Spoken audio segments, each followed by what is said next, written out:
Conviértete en el profesional que sueñas a través de la agilidad. Vamos a hablar ahora de cómo ser ágil sin morir en el intento. Soy Andrés Salcedo. Acompáñame. Un camino hacia la agilidad podcast. Hay diferentes técnicas que utilizamos para planear, para llegar a las conversaciones que necesitamos para asociar puntos de esfuerzo a cada una de estas actividades o elementos que hay que construir. Una muy común es la Planning Poker. En Scrum, algunos le llaman Scrum Poker. Básicamente es lo mismo. ¿En qué consiste? Consiste en una baraja. Cada miembro del equipo tiene una baraja. Usualmente trabajamos con la escala de la serie de Fibonacci, donde si no conoces esta serie, el resultado, un número equivale a la suma de los dos números anteriores. Empezamos entonces con 1, 1 más 2, que sería el siguiente, suma 1 más 1, 2, 2 más 1, 3, 3 más 2, 5, 5 más 3, 8, 8 más 5, 13, y así vamos manejando la escala. Entonces los equipos tienen una baraja con cada uno de estos valores y estas escalas. Cada tarjeta tiene un valor, el 1, el 2, el 3, el 5, el 8, el 13. No es obligatorio que se utilice la serie de Fibonacci, pero es la más común utilizada en estas barajas. De hecho, también existen aplicaciones móviles con estas barajas y he visto equipos que hacen planeación desde su celular. Cada uno utiliza su teléfono con la aplicación y hacen la estimación. También existen páginas web para equipos remotos. Lo ideal es que, o lo que buscamos aquí es que haya la conversación cara a cara y que la votación o la planeación sea en tiempo real al mismo tiempo con todos los integrantes. ¿En qué consiste esta técnica? El equipo tiene su lista de necesidades o cosas por trabajar o lo que vayan a planear, y para cada una de las actividades el equipo va a hacer una sesión de votación. Cada persona al mismo tiempo tiene que seleccionar un valor dentro de su baraja de cómo estima de complejo esa actividad.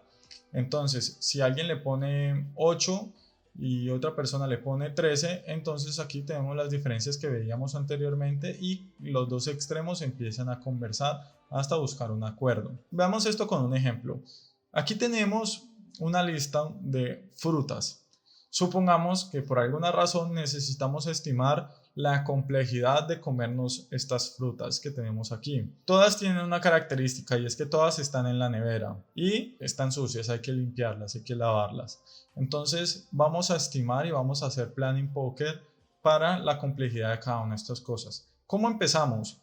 Lo ideal es escoger un pivote, es decir, cuál es la tarea de todas estas menos compleja que podamos utilizar como referencia para comparar las demás. Bueno, aquí puede que pienses de forma diferente a mí, está bien, eso es un indicador o eso muestra que cada equipo y cada persona piensa de una forma diferente.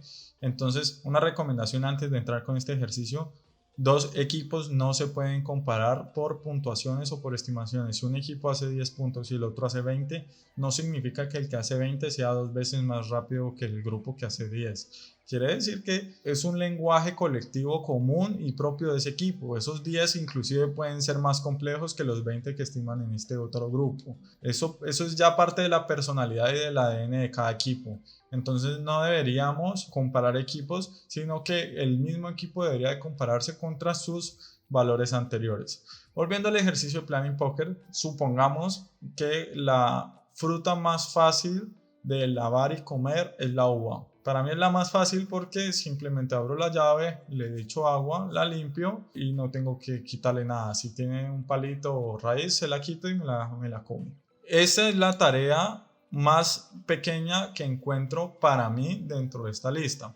Si todo el equipo está de acuerdo y decimos la uva es la más pequeña, entonces a esa le ponemos el valor de 1. Si vamos a empezar entonces a estimar, lo que hacemos es, podemos seguir esta lista en orden y lo que haríamos es, bueno, ¿cuál es la siguiente, la que vamos a estimar? Entonces ya estimamos la uva con 1. La siguiente que sigue en esta lista ordenada es la piña.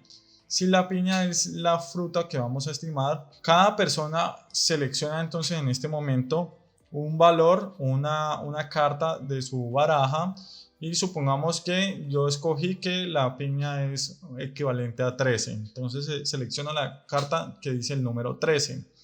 Si hay otra persona que ve que la piña es menos complicada, supongamos que le pone un 5, entonces cada uno de los integrantes escoge una carta. Todos tienen la misma baraja, o sea que todos pueden escoger inclusive el mismo valor. Esta votación tiene que ser en secreto, nadie puede saber la del otro. Y a la cuenta de 3 destapamos nuestras cartas. Entonces 1, 2, 3, destapamos. Resulta que yo muestro mi carta y dice que la piña para mí es 13 veces más compleja que comerse una uva. Y hay otra persona que votó 5. Y entonces, como estamos en extremos, supongamos que los demás dijeron 8, otros dijeron 13, otros dijeron 5, y los dos extremos son el 5 y el 13. Entonces, conversamos. El que votó 13, es decir, en este caso yo, expongo por qué estoy viendo que es un 13, por qué para mí es 13 veces más compleja la uva. Entonces yo puedo decir, es que en mi experiencia tengo que pelar la piña, eso implica utilizar un cuchillo, también implica cortarla en rodajas, sacarle el corazón a la piña. Bueno, supongamos que esa es mi respuesta, por eso veo que es 13 veces más compleja que la uva. ¿Quién votó 5? Puede decir, yo voté 5 porque es que yo estaba asumiendo que no hay que quitarle el corazón a la piña y que la piña ya viene pelada, entonces solo estaba asumiendo que había que partirla en rodajas. Entonces aquí hablamos con el dueño del producto, quien pidió esa característica, y le decimos, venga, ¿cómo se necesita ese producto o esa actividad? Aquí tenemos dos visiones y dos tipos de entendimiento. Por favor, aclárenos cuál de los dos eventos es. Entonces nos pueden decir, no, es que la piña está sin pelar y hay que sacarle el corazón. Bueno, entonces sí es más complejo que 5. Lo que hace el equipo después de tener estas conversaciones es una nueva sesión, vuelven a votar y en esta ocasión puede suceder de que la brecha se disminuya, inclusive todos pueden estar de acuerdo y le ponen 13 a la piña. Si siguen habiendo diferencias pueden hacer otra sesión de conversación y seguir profundizando en por qué lo ven tan diferente. El mismo equipo puede llegar a acuerdos, lo ideal es que lo hagan antes de la sesión de planeación de qué va a suceder si hacemos varias rondas y siempre hay diferencias. ¿Vamos a seguirlas haciendo de forma infinita o mejor tomamos el promedio o tomamos el número que más se repite entre todos los del equipo o vamos a tomar siempre la opción más pesimista o la opción más positiva, optimista? Bueno, cada equipo decide cómo va a hacer su planeación. Supongamos que listo, nos pusimos de acuerdo y es 13. Entonces tenemos que la piña tiene una complejidad de 13 y la uva una complejidad de 1. Luego sigue la fresa. Entonces volvemos a votar. Cada persona elige una carta y al mismo tiempo. ¿Por qué tienen que ser al mismo tiempo? He visto equipos y personas que no falta el que siempre se demora y espera que todos voten para mostrar su tarjeta. Quien haga de facilitador, de Scrum Master o de líder dentro de este equipo debería garantizar que todo el mundo vote al mismo tiempo. ¿Por qué? Porque muchas veces la posición o el liderazgo de una persona puede sesgar a otros o los puede cohibir de expresarse. Entonces, supongamos que yo soy una persona muy introvertida o muy tímida y también inseguro. Y yo soy experto en comer fresas. Yo sé que comer fresas es lo más difícil que hay y es demasiado complejo y siempre hay malas experiencias comiendo fresas. Pero si yo no voto al mismo tiempo y hay una persona que tiene más influencia en el grupo y tiene una versión demasiado relajada de este tema o él asume cosas sin tener mucho conocimiento, probablemente nos va a cohibir a los demás y vamos a hacer una estimación mala, vamos a dar un valor incorrecto. Y yo por ser el introvertido no opiné y no di mi opinión y no compartí mi experiencia y lo que va a hacer es que el equipo subestime esa complejidad.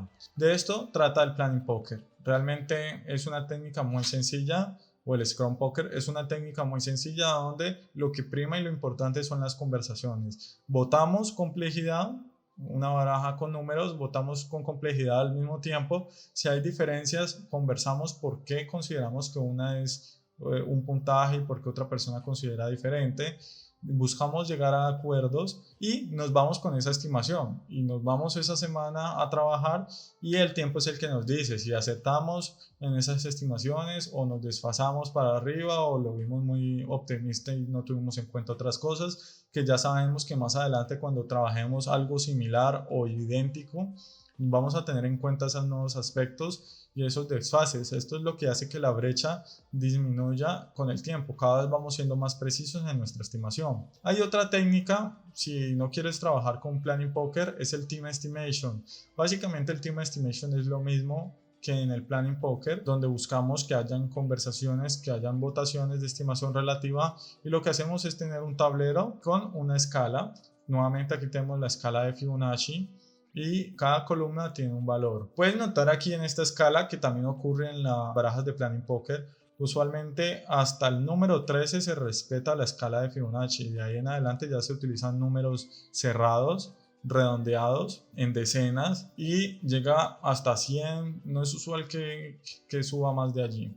Pero entonces, ¿por qué la escala de Fibonacci se rompe hasta ahí? ¿Y por qué utilizamos la escala de Fibonacci? Bueno, realmente no es que sea obligatorio usar la escala de Fibonacci, podemos utilizar cualquier escala siempre y cuando tenga una curva donde nos permita, miren el comportamiento que sucede aquí con la serie de Fibonacci. Los primeros números son números cerrados, entre el 1, el 2, el 3, el 5, el 8 y el 13 no hay mucha diferencia, mientras que los que siguen en la escala de Fibonacci o en esta escala alterada son números más grandes y más lejanos. Utilizamos esto es porque a nosotros nos interesa, de alguna forma la misma escala nos va a permitir hacer esa comparación relativa sin entrar en mucho detalle o mucha discusión. ¿Por qué no utilizamos los números normales del 1 al 100? Porque las personas van a tener conversaciones inútiles o conversaciones de análisis parálisis, donde van a decir, no, es que esto es un 5 o es un 6 o es un 5.5 o es un 5.872. Aquí no nos interesa mucho ser tan precisos, nos interesa es poder conversar, que eso es lo importante dentro de la estimación. Aquí utilizamos este tipo de escalas es porque en la medida en la que va siendo más complejo, es decir, va siendo más grande, los extremos van siendo así de grandes. Entonces no nos interesa mucho entrar en detalle, sino que tomamos partido con cualquiera de estos dos números. Eso para mí es un 6.5. No, la escala no nos permite un 6.5. Entonces o cogemos un 5 o cogemos un 8 y con eso nos vamos. No entramos aquí en mucho detalle. No nos interesa tampoco perder tiempo en tanta precisión. Por eso es que utilizamos este tipo de escalas. Y en la medida en la que la complejidad vaya siendo más grande, va siendo más amplio ese margen, porque también nos está mostrando que probablemente es necesario partirlo. Mi recomendación es que no trabajemos con tareas que pesen más de 8 o 13, porque probablemente dentro del periodo de tiempo que estemos estimando y estemos trabajando, esa complejidad va a ser tan grande que al final no vamos a alcanzar a cumplir. Lo ideal es siempre trabajar con estos números pequeños, que son los que nos va a permitir a nosotros poder tomar una posición de un extremo más fácil sin una visión tan ambigua. Por ejemplo, decimos, no, esto tiene una complejidad de 60, ¿cuál tomamos? ¿El 40 o el 100? Cada vez va a ser más complicado y va a incrementar nuestros puntos, pero nos está mostrando que realmente hay menos precisión en esa estimación que en los valores más pequeños. Por eso utilizamos una curva de esta forma exponencial. Si estamos utilizando números más grandes o si siguiéramos aquí la escala, realmente vamos a complicar la estimación y las proyecciones, porque si ya empezamos a hablar de miles de puntos de historia, después estimar y decir esta lista de pendientes suman 2.752.000 puntos de historia, no tiene mucho sentido, es muy complicado, es complicar inclusive la suma. Y por eso la recomendación es trabajar con números más pequeños, que cuando utilicemos el 20, el 40, el 100, sean porque lo estamos viendo muy grande y hay que partirlo para después volverlo a estimar en partes más pequeñas. Por eso también en la escala de Fibonacci utilizamos esta alteración y no somos muy precisos después del 13, porque después del 13 seguiría el 21. Aquí no nos interesa tanto detalle y tanta precisión, pasamos al 20, después el 40 y después el 100 y hasta aquí lo terminamos. La técnica Team Estimation, una vez tenemos estas columnas clasificadas con cada uno de los valores, las personas tienen en tarjeticas o en post-its cada tarjeta con una actividad o una tarea que hay que hacer y primero seleccionan un pivote, como en el Planning Poker. Anteriormente decíamos que el Planning Poker la más pequeña era la uva, entonces buscamos cuál es nuestra uva. De todas las tareas, ¿cuál es la más pequeña? Y esa la ponemos en la columna del 1. Ese pivote nunca va a cambiar, siempre se va a mantener en 1. Pero entonces de ahí en adelante vamos a tomar la siguiente actividad o la siguiente tarea y la vamos a comparar con respecto a esa uva. Entonces supongamos que sigue la piña. Entonces yo tengo en una tarjeta escrito piña.